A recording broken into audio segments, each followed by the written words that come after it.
Hello students, how are you all? In my last video we have already discussed about the adjoint of a square matrix. Adjoint निकालना हम लोगों ने देखा था पिछले video में, माइनर निकालना, कोफैक्टर निकालना और साथ ही साथ एडजॉइंट निकालना। कोफैक्टर्स के सेट का अगर हम ट्रांसवर्स ले लेते हैं तो उसी को हम एडजॉइंट ए कहते हैं।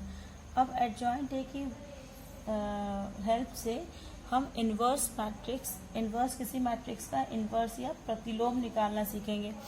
जब हम लोगों ने मैट्रिक्स वाला चैप्टर पढ़ा था तो उसमें भी इन्वर्स आया था और मैंने आपसे कहा था कि इन्वर्स हम पढ़ेंगे जब हम डिटर्मिनेंट पढ़ेंगे, क्योंकि डिटर्मिनेंट के से इन्वर्स निकालना ज़्यादा आसान होता है। तो inverse of a square matrix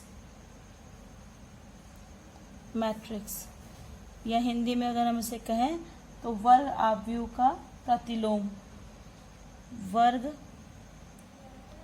आव्यूह का प्रतिलोम। तो सबसे पहले तो प्रतिलोम क्या होता है, इन्वर्स क्या होता है। अगर हम किसी स्क्वायर मैट्रिक्स ए के लिए एक दूसरा square matrix B same order का, ठीक है, किसी n ऑर्डर के, if A is n is a square matrix of order n, अगर n ऑर्डर का कोई स्क्वायर मैट्रिक्स है and we can find another square matrix of same order B such that A into B is equal to IN is equal to B into A। अगर किसी square n order के square matrix A के लिए हमें उसी order का कोई square matrix B मिले जो इस तरह से हो कि A into B is equal to I n. I identity matrix आपको याद होगा। आइडेंटिटी मैट्रिक्स कैसा होता है, अगर ऑर्डर 3 का हम आइडेंटिटी मैट्रिक्स लिख रहे हैं, ये 1 0 0 0 1 0 0 0 1 है ना। डायगोनल मैट्रिक्स को, डायगोनल एलिमेंट्स को छोड़कर बाकी सारे एलिमेंट 0 होते हैं और डायगोनल एलिमेंट 1 होता है ना, इसे आइडेंटिटी मैट्रिक्स हम कहते हैं, ठीक है। तो अगर हमें इस तरह से मिले कोई मैट्रिक्स बी मिले, then B is called inverse of A. तो B को हम A का इनवर्स कहते हैं, ठीक है। So A inverse is equal to B। B is called the inverse of A and written as A inverse is equal to B। तो therefore A into A inverse is equal to A inverse into A is equal to I। तो अगर A दिया है तो हमें A inverse की value निकालनी होती है। तो क्या हर स्क्वायर मैट्रिक्स के लिए हम A इनवर्स निकाल सकते हैं? क्या हर स्क्वायर मैट्रिक्स का इनवर्स निकल सकता है? नहीं, हर स्क्वायर मैट्रिक्स का इनवर्स नहीं निकल सकता अगर वो मैट्रिक्स सिंगुलर है। सिंगुलर याद है, singular matrix if the determinant of A is equal to 0। Singular matrix क्या था कि अगर ऐसा मैट्रिक्स हो जिसका डिटर्मिनेंट A जो है डिटर्मिनेंट 0 आ रहा हो तो हम उस मैट्रिक्स का इनवर्स नहीं निकाल सकते। इनवर्स सिर्फ उन्हीं मैट्रिसेस का निकलता है जिनके लिए determinant A is not equal to 0 होता है। If determinant A is not equal to 0 then A is called invertible and we can find A inverse. अगर डिटर्मिनेंट A 0 के बराबर नहीं है तो हम उसे व्युत्क्रमणीय कहते हैं और फिर हम उसका व्युत्क्रम या प्रतिलोम निकाल सकते हैं। फॉर्मूला क्या लगाते हैं? फॉर्मूला है adjoint A inverse is equal to adjoint A upon determinant A, है ना। we are provided that determinant A is not equal to 0. A inverse is equal to adjoint A upon determinant A. ठीक है.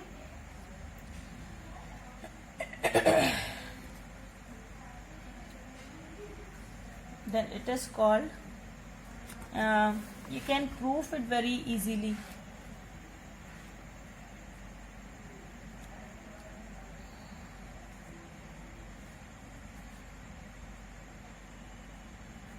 हालांकि proof आपके exam में नहीं आता है, किसी भी थ्योरम का प्रूफ अब एग्जाम में नहीं आता है, but if you want to know, हमें पता है कि क्या होता है, A B is equal to I N is equal to B है. अगर ए बी जो है ए का इनवर्स है, if B is the inverse of A, B is inverse of A. ठीक है. अगर हम बी को ए का इनवर्स ले लें तो क्या होता है कि A B is equal to I N is equal to B A. So if A B is equal to I N, then determinant of A into determinant of B is equal to determinant of IN होगा. और किसी भी determinant का अगर आप किसी भी identity matrix की डिटर्मिनेंट की वैल्यू हमेशा 1 होती है. So determinant of A into determinant of B is equal to 1.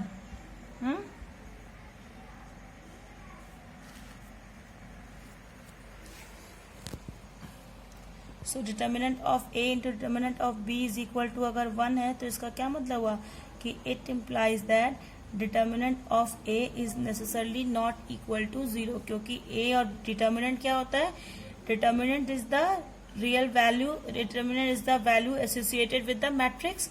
तो अगर ये दोनों नंबर्स हैं तो दो नंबर्स का मल्टीप्लीकेशन अगर 1 आ रहा है, इसका मतलब क्या हुआ कि वो नंबर, उनमें से कोई भी नंबर 0 नहीं हो सकता, क्योंकि हम जानते हैं कि किसी भी दो नंबर का अगर किसी दो नंबर के मल्टीप्लिकेशन की वैल्यू अगर एक की भी 0 हो जाए तो मल्टीप्लिकेशन हमेशा 0 हो जाता है. अगर कोई दो नंबर हैं और हम उनका मल्टीप्लिकेशन कर रहे हैं तो अगर उनमें से दोनों में से कोई भी एक नंबर अगर 0 है तो प्रोडक्ट की वैल्यू हमेशा 0 होती है.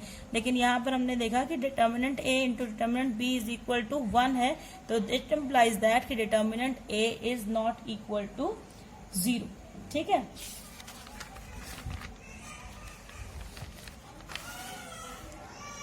तो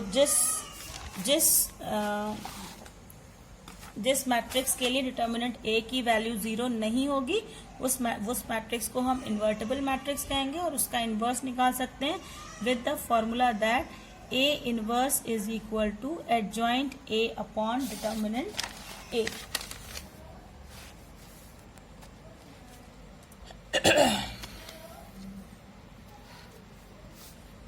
So just take an example.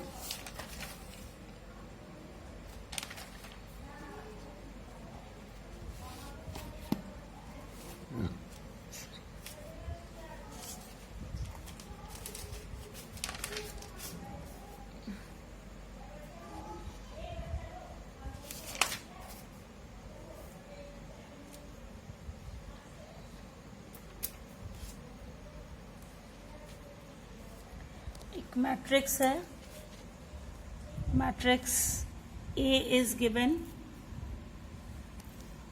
2 1 1 1 -2 -3 3 2 4. It is the value of the matrix.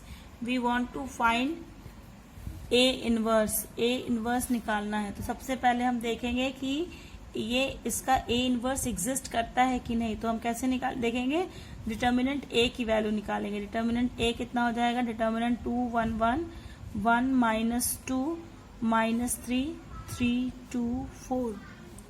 So it is equal to 2 into -8 +6 है ना, -3 into 2 -6 minus into minus plus -1 into ये 4 प्लस 3 3 ज़ा 9 प्लस 1 इंटू 2 प्लस 6, तो it is equal to -8 plus 6 -2 into plus 2 equal to -4, ये हो गया 9 4 13 -13 plus 6 2 8 1 ज़ा 8, it is equal to -9, है ना, -9 which is not equal to 0, -9 0 के बराबर नहीं है, तो therefore A is invertible, A invertible है। अगर ए इन्वर्टेबल है तो अब इसका हम इन्वर्स निकालेंगे। इन्वर्स निकालने के लिए हमें क्या चाहिए, सबसे पहले एडजॉइंट ए की वैल्यू चाहिए, एडजॉइंट ए की वैल्यू चाहिए। एडजॉइंट ए कैसे निकालेंगे, पहले इसके कोफैक्टर्स निकालेंगे। तो हम so since a is invertible, so therefore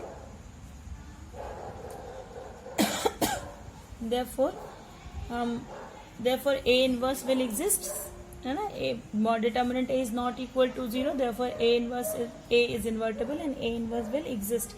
तो a inverse निकालने के लिए पहले हमें कोफैक्टर्स निकालने होते हैं। कोफैक्टर्स आई होप कि you all have practised to find out the minor and cofactors. Minor और कोफैक्टर्स निकालने की प्रैक्टिस आप लोगों ने कर ली होगी, and in this way you can find out the cofactors. Okay, I have already find it out. So now we will make the matrix of cofactors. पहले हम कोफैक्टर्स का मैट्रिक्स बनाएंगे यहाँ से ना, C11 C12 C13, so -2 -13 8, then -2 5 -1, then -1 7 and -5। now adjoint A is equal to transpose of Cij ना, तो रोज का कॉलम और कॉलम्स का रोज बन जाएगा। तो it is -2 -13 8 -2 5 and -1, then -1 7 and -5। now A is equal to adjoint A upon determinant A। determinant A की value आई थी, determinant A is equal to आया था -9, so 1 upon -9 into -2 -2 -1 -13 5 7 8 -1 -5। you can write it as minus and minus plus हो जाएगा। 2/9 again 2/9, then 1/9, then 13/9 minus 5/9 minus 7/9, then 8/9, it is 1/9, minus minus plus हो जाएगा, and then again plus 5/9।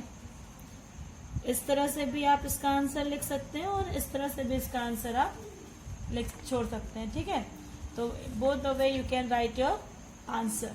It is in this way you can find the A inverse of a given matrix A। किसी दिए हुए matrix A का inverse आप इस तरह से निकाल सकते हैं। इनवर्स पे ही एक और क्वेश्चन आता है, एक और तरह का क्वेश्चन आता है। इट इज ये वाला पार्ट तो बहुत सिंपल है, आपको डिटर्मिनेंट की वैल्यू भी निकालना आता है, आपको फैक्टर्स और माइनस निकालना जानते हैं, तो आप सीधे सीधे A इनवर्स की वैल्यू निकाल सकते हैं। एक तरह का क्वेश्चन और आता है कि suppose that it is given कि if it is given, one more example जो इस तरह का आता है, ये इनवर्स निकालना इंपॉर्टेंट क्वेश्चन है, ये अक्सर आता है इस तरह का क्वेश्चन। और एक आता है कि if it is given that A equal to, A is the matrix of order 2, it is 1 -1 2 3, है ना। Then first of all prove that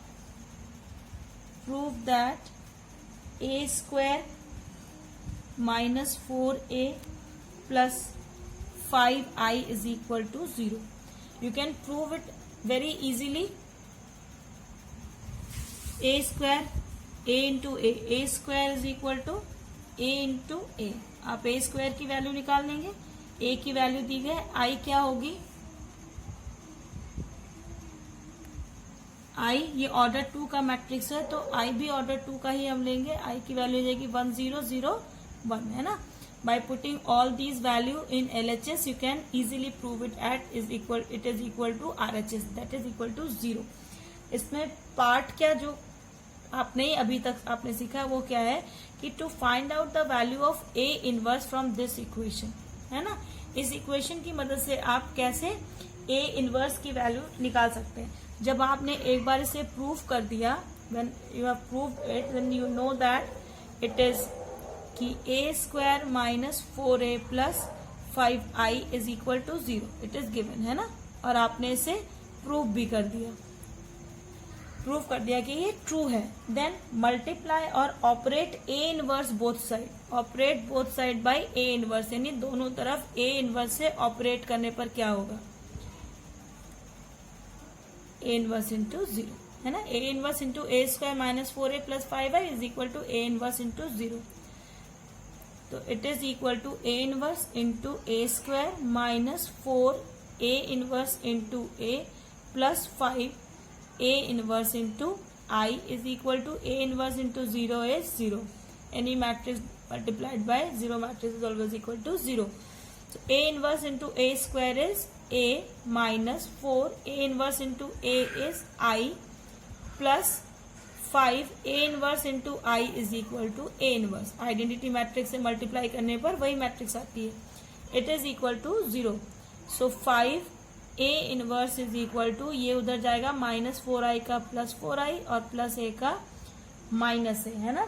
5A inverse is equal to 4i minus a, तो ये हो गया 4i क्या होगा 1 0 0 1 minus a कितना होगा 1 minus 1 2 3, so it is equal to 4 0 0 4 minus 1 minus 1 2 3, so it is equal to same order का है, मल्टीप्लाई कर सकते हैं, माइनस कर सकते हैं। 4 माइनस 1 3, 0 माइनस माइनस 1 कितना हो जाएगा प्लस 1, है ना। Minus into minus plus, then 0 minus 2 minus 2 and 4 minus 3 is 1.